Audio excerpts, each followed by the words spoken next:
कान्यकुब्ज नाम का नगर है, यानी कन्नौज नाम का नगर है। कान्यकुब्ज नाम का नगर है, वहां पर एक अजामिल नाम का ईश्वर का भक्त रहता है। एक दिन ये अजामिल मंदिर में पूजा करने के लिए जा रहा था, तो भाई बहन अजामिल ने देखा ये मंदिर में पूजा करने के लिए जा रहा था। उधर अजामिल ने देखा, मंदिर में जब पूजा करने जा रहा है अजामिल ने देखा एक सुंदर सी स्त्री जा रही है, स्त्री से प्रेम हो गया, मंदिर में जाना बंद कर दिया, स्त्री उस स्त्री से मित्रता कर ली। अब ये जो भगवान का भजन करता है ये दुष्ट कामी बन गया, और ये इतना दुष्ट क्रूर कामी बनाओ भैयाओ, इतना दुष्ट क्रूर और कामी बना, मंदिर जाना छोड़ दिया, पत्नी को डंडों से पीटता है, पत्नी को पीटता हुआ चला जाता है, पत्नी को पीट रहा है, खूब पीट रहा है, पत्नी को पीट रहा है।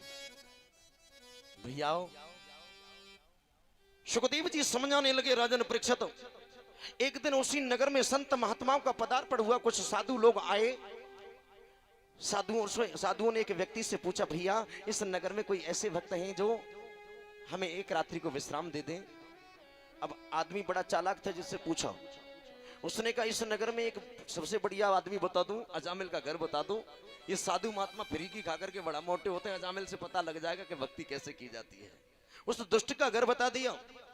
अब ये साधु महात्मा जैसी अजामिल के घर गए, अजामिल घर में नहीं, अजामिल की पत्नी थी, दरवाजे को ठोका, पत्नी बाहर निकल के आई, और पत्नी जब बाहर निकल के आई भैयाओ, हाथ जोड़ करके साधु बोले, बेटा एक रात्रि हम तुम्हारे यहाँ विश्राम करेंगे। पत्नी हाथ जोड़ करके कहने लगी, हमारे यहाँ रात्रि को विश्राम नहीं करने दूंगी, क्योंकि मेरा पति बड़ा दुष्ट हो गया है, वो साधु महात्मा को गालियां देता है, मेरा पति विवचारी हो गया, संत महात्माओं को गालियां देता है। भगवान मैं तुम्हें भोजन तो करवा दूंगी, पर रात्रि का विश्राम नहीं होने दूंगी, रात्रि को विश्राम नहीं होने दूंगी, रात्रि का विश्राम नहीं होने दूंगी। सुखदेव जी समझाने लगे, राजन परीक्षित, अजामिल की पत्नी ने भोजन करवाया, और अजामिल की पत्नी ने जब भोजन करवाया तब तक देखा कि अजामिल आ गया। अजामिल ने संत महात्मा को देखा, गाली देना शुरू कर दिया, खूब गालियां दे रहा है, खूब गालियां दे रहा है। संत मुस्कुराते रहे, इतने और गालियां दी, संत और मुस्कुराए। अंत में ये गाली देता रहा, साधु मुस्कुराते रहे। साधुओं ने, अजामिल ने पूछा, कहने लगा, गुरुजी ये बात बताओ, मैंने तुम्हें गालियां दी और तुम मुस्कुराते रहे, मैंने तुम्हें इतनी गालियां दी और तुम मुस्कुराते रहे? हाँ,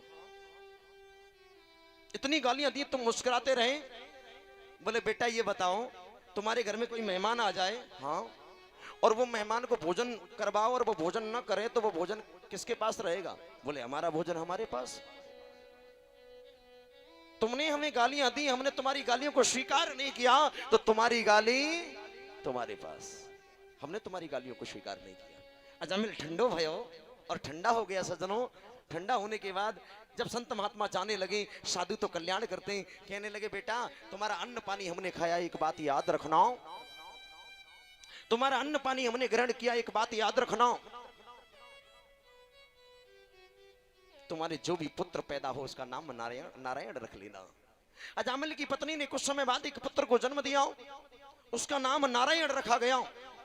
और जब उसका नाम नारायण रखा भक्तों, जब भगवान के पार्षद अजामिल को लेने के लिए आए, डंडा मार रहे, पैर को पीट रहे, आवाज लगा रहे हैं, नारायण बचाओ, नारायण नारायण नारायण नारायण नारायण नारायण बचाओ। भगवान के पार्षद डर गए, ये तो हमारे भगवान का नाम ले रहा है, इसको मारने का कोई अधिकार नहीं है। दौड़ करके भगवान के पास गए, बोले प्रभु मारे कैसे, वो तो तुम्हारा नाम ले रहा है। बोले मूर्खो, दोबारा लौट करके जाओ, मेरा नाम नहीं अपने बेटे का नाम ले रहा है, उसके बेटे का नाम नारायण है। भगवान के पार्षद आए और मार करके इसको स्वधाम के लिए ले गए। भगवान के जहां जब इसकी पेशी हुई, भगवान कहने लगे, कोई बात नहीं, भले ही तेने पुत्र का नाम लिया है, लेकिन मेरा नाम तो लिया है, मैं तेरे पापों को क्षमा करता हूं, समाप्त करता हूं। तुलसी अपने राम को रीज बजो चाहे खीज, और भूमि पड़ो जम जात है उल्टो सीधो बीज। माफ कर।